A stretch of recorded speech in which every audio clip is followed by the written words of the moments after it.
తాకట్టులో ఉన్న బంగారాన్ని విడిపించి ఆ రోజు ఆన్లైన్ రేటుకే మేము కొంటాం. Sharma gold company.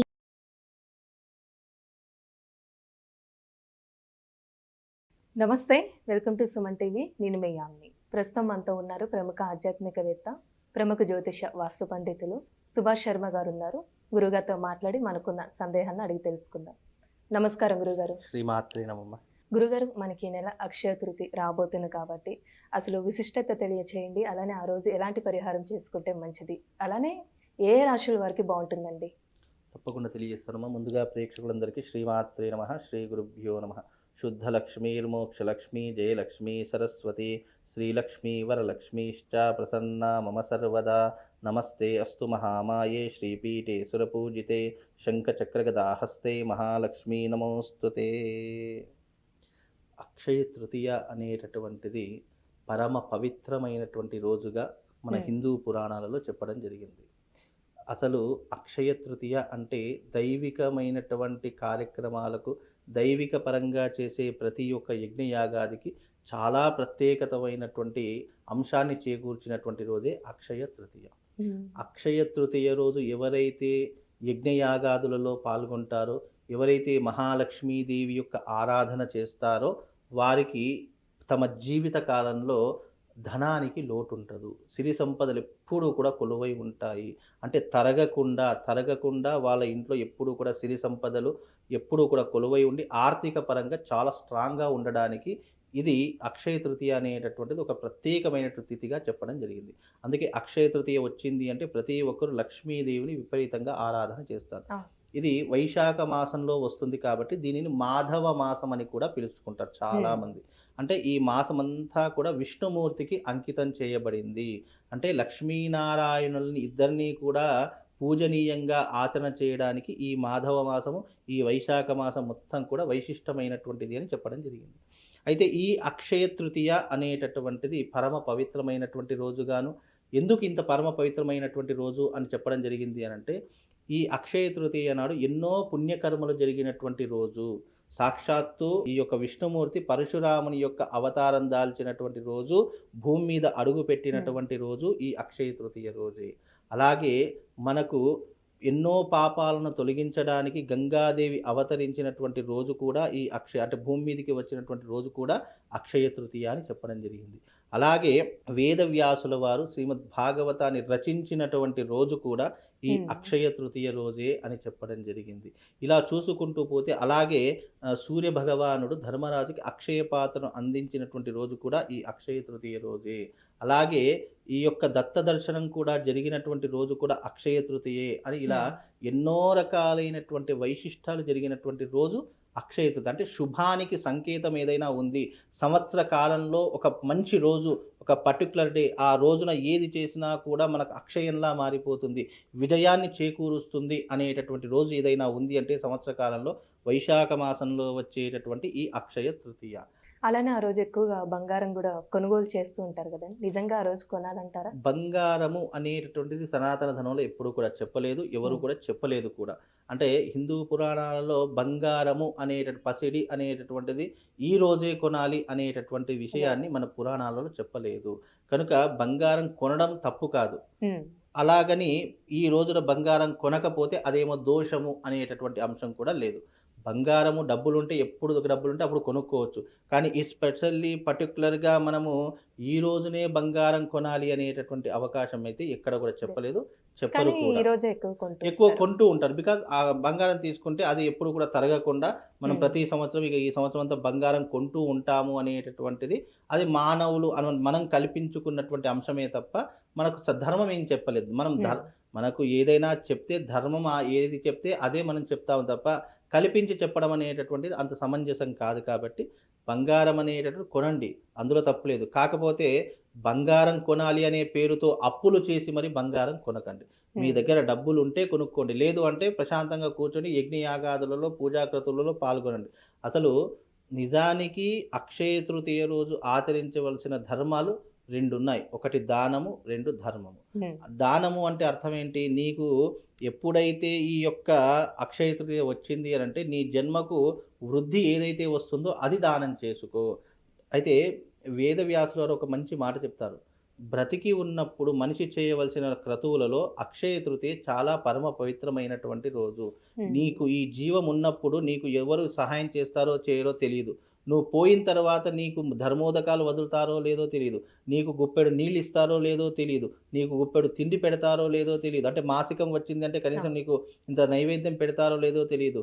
మాసికం వచ్చింది అంటే ధర్మోదకాలు అంటే నీళ్లు వదులుతారో లేదో తెలియదు. నీకు మాసికం వచ్చింది అంటే నీ శరీరం వదిలిపెట్టి వెళ్ళిపోయిన తర్వాత నీకు నీ కడుపున పెట్టిన బిడ్డలు ఏం చేస్తారో ఏదో తెలియదు. కానీ నువ్వు బ్రతికి ఉన్నప్పుడు నువ్వు ఉన్నా లేకపోయినా నీ జీవిత కాలంలో పుణ్యాన్ని సంపాదించుకోవాలంటే అక్షయ తృతీయ ఈజ్ బెస్ట్ అని చెప్పారు. అంటే అక్షయ తృతీయ రోజు ఉదకుంభదానం చేసుకోండి. ఉదకుంభదానం అంటే ఏంటి? చక్కని ఒక కుండ తీసుకొని దాంట్లో నీళ్లు పోసి దానిపైన ఒక రవిక గుడ్డ కట్టేసి అంటే ఆ నీళ్ళలో పచ్చకర్పూరం వేసేసి చక్కగా ఒక బ్రాహ్మడికి దానం ఇవ్వు. అలా ఉదకుంభదానం ఇస్తే నువ్వు ఉన్నా లేకపోయినా నీకు నీటికి లోటు ఉండదు. అంటే నువ్వు ఏ పశుపక్షాదులలో ఏ జన్మ ఎత్తినా సరే, నువ్వు క్రిమికీటకంగా పుట్టినా సరే, మానవ జన్మ ఎత్తినా సరే, ఇప్పుడు మానవ జన్మలో ఉన్నావు కాబట్టి ఒక బ్రాహ్మడికి ఉదకుంభ దానం చెయ్యు. నీకు నీటికి ఏ జన్మలోనైనా సరే లోటు ఉండదు. అలాగే ఒక బ్రాహ్మణి పిలుచుకొని భోజనం పెట్టు. లేదు బ్రాహ్మణి దొరకలేదు, ఒక పేదవాడికి భోజనం పెట్టు. నువ్వు జీవిత కాలంలో ఏ జన్మ ఎత్తినా సరే నీకు జీవితంలో అన్నానికి లోటు ఉండదు. కాబట్టి నువ్వు అక్షయ తృతీయ రోజు ఇలాంటి దానాలు చేసుకుంటే నీకు జీవితంలో ఎప్పటికీ కూడా వీటికి రోట్లు అది నువ్వు ఏ జన్మలో ఉన్నా ఏ జీవంలో ఉన్నా నీకు అది అక్షయంలా పెరిగిపోయి నీకు ఆ సమయాన్ని నీకు ఆకలేస్తుంది. ఇప్పుడు నాకు ఆకలేస్తుంది, నా జేబులో రూపాయి కూడా లేదు, కానీ నేను చేసుకున్న పుణ్యం నాకు తెచ్చి పెడుతుందో లేదు. నేను అక్షయ తృతీయ రోజు ఎప్పుడో ఒకప్పుడు ఏదో ఒక జన్మలో ఎవరికైనా దానం ఇచ్చాను అనుకోండి, నాకు ఇప్పుడు ఆకలేస్తుంది, నా జేబులో రూపాయి లేదు, కానీ నాకు ఆకలేస్తుంది, కానీ ఆ టైంలో నాకు భోజనం కావాలి. నేను చేసుకున్న పుణ్యము ఎవరో ఒకరు ఏదో ఒక సమయంలో ఆ టైంలో నాకు భోజనం పెట్టారు అని చెప్పి నేను గర్వపడతాను. అంటే బికాజ్ నేను చేసుకున్న పుణ్యం ఈ రోజు నాకు కడుపు నింపింది అని అనుకుంటాము. అంటే మనం ఏదైతే దానం చేస్తామో అది రెట్టింపుగా ఫలితాల్లోకి మన దగ్గరికి వచ్చేటటువంటి గొప్పనైనటువంటిది ఈ అక్షయ తృతీయ. కాబట్టి ఈ అక్షయ తృతీయ రోజున మహాలక్ష్మీ యాగం అంటే లక్ష్మీ కుబేర తంత్రయాగం అనేటటువంటిది చేసుకోవడం ద్వారా కటిక దారిద్రుడైనా సరే అపర కుబేరుడవుతాడు. అంటే దారిద్ర్యం తొలగిపోయి అతడు అపర కుబేరుడవుతాడు అని చెప్పి సనాతన ధర్మంలో తెలియజేయడం జరిగింది. అంటే నీకు డబ్బుకు లోటు ఉంది, నీకు అప్పుల బాధలు ఉన్నాయి, నీకు ఆర్థిక సమస్యలు ఉన్నాయి, అంటే దారిద్ర్యం అనేటటువంటిది అనేక రకాలతో కూడి ఉంటుంది. అందులో డబ్బు లేకపోవడం దారిద్ర్యం, వైవాహిక జీవితంలో ప్రాబ్లమ్స్ ఉండడము దారిద్రమే, అలాగే నీ జీవితంలో శత్రువులు ఎక్కువగా ఉన్నారు అనేటటువంటిది కూడా దారిద్రమే, అలాగే నీ బిజినెస్ బాగా నడవడం లేదు, అంటే పెట్టిన డబ్బులు కూడా తిరిగి రావడం లేదు, అది కూడా దారిద్రమే, సంతానం కావడం లేదు, అది కూడా దారిద్రమే, నీకు పెళ్లి కావడం లేదు, వయసు పెరిగిపోతుంది, అది కూడా దారిద్రం. అంటే దారిద్రం అనేటటువంటిది కేవలం డబ్బుతో ముడిపడి ఉన్నటువంటిది కాదు, అది అనేక దానితో ముడిపడి ఉన్నటువంటిది. అంటే డబ్బు లేకపోయినా దారిద్రమే, నీ జీవితం బాగా లేకపోయినా దారిద్రమే, ఇలా ఎన్నో రకాలతో కూడి ఉన్నది. కనుక అక్షయ తృతీయ రోజున నీ దారిద్ర్యాన్ని నువ్వు తొలగించుకోవాలి అని అంటే ఈ మన హైదరాబాద్ పట్టణంలో సైనిక్పురిలో లక్ష్మీ కుబేర తంత్రయాగము అనేటటువంటిది జరుగుతుంది మే 10వ తారీఖు రోజున. కనుక ఆ రోజున వచ్చి ఆ యాగంలో పాల్గొనండి. చక్కగా పాల్గొని మీ మనసులో ఉన్నటువంటి బాధ కష్టం ఆ రోజున చెప్పుకోండి.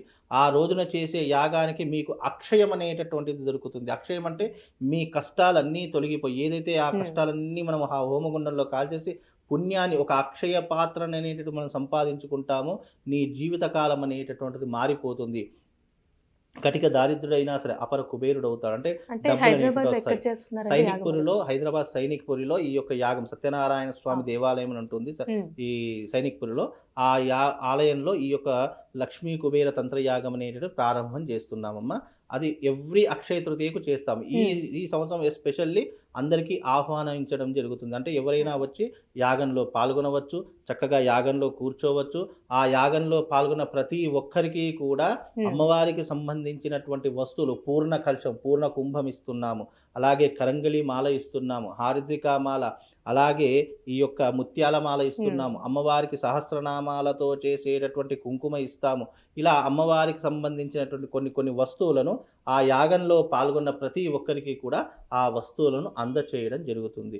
కనుక మీకు ఏదైనా కష్టం ఉంది, ఆపద ఉంది, ఇబ్బంది ఉంది అని అనుకున్న వాళ్ళు ఈ అక్షయ తృతీయ రోజున ఆ రోజున పాల్గొనండి. యాగంలో తప్పకుండా సమయం ఎప్పుడండి? యాగానికి ఉదయం 10 గంటలకు ప్రారంభమవుతుందమ్మా.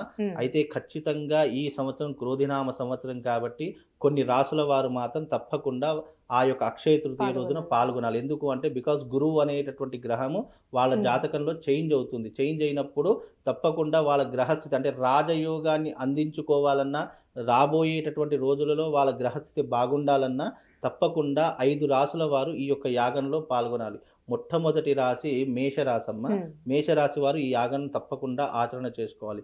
రెండవ రాశి మకర రాశి, మూడవ రాశి కుంభరాశి, నాలుగవది ధనుస్సు రాశి, ఐదవది మీనరాశి. ఈ 5 రాసుల వారు ఈ యాగంలో మాత్రం తప్పకుండా పాల్గొనాలి. ఎందుకంటే రాబోయే రోజులలో వాళ్ళకు మహర్జాతకం పట్టబోతుంది.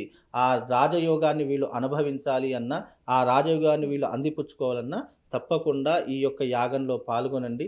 మీ జీవిత కాలంలో ఆర్థికానికి కానీ, వైవాహిక పరంగా కానీ, సంతాన పరంగా కానీ, ఆరోగ్యపరంగా కానీ ఎలాంటి ఇబ్బందులు ఉండవు. ఎందుకంటే ఆ అమ్మవారి దగ్గర పూజించినటువంటి ఆ పూర్ణ కుంభం ఏదైతే ఉంటుందో కలశము, ఆ కలశం మీ ఇంటికి తెచ్చుకొని పెట్టుకోండి.